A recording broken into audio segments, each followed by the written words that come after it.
Dalam 2 hari belakangan, cuaca cenderung berubah secara ekstrim.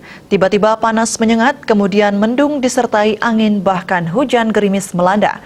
Masyarakat pun diminta waspada karena sejumlah wilayah di Indonesia sedang dilanda aktivitas fenomena Madden-Julian Oscillation atau MJO.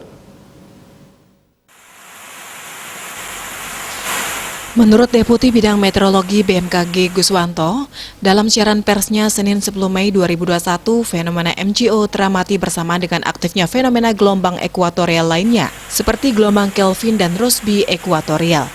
Selain itu juga teramati pola sirkulasi siklonik di wilayah Indonesia, yaitu di Laut Sulu dan Papua Barat yang dapat membentuk pertemuan dan perlambatan kecepatan angin. Kondisi atmosfer yang masih labil pada skala lokal juga mampu meningkatkan potensi konvektif kuat yang menyebabkan pembentukan awan hujan menjadi lebih intensif di beberapa wilayah Indonesia. Menurut Guswanto, kondisi ini dapat menimbulkan potensi hujan sedang hingga lebat hingga sepekan ke depan. Sejumlah wilayah di Indonesia diperkirakan akan dilanda hujan sedang hingga lebat pada 10 hingga 17 Mei mendatang. Hingga sepekan ke depan, BMKG juga memperkirakan tinggi gelombang terjadi di sejumlah wilayah di Indonesia. Oleh karena itu, BMKG mengimbau masyarakat agar tetap waspada terhadap potensi cuaca ekstrim pada periode pancaroba.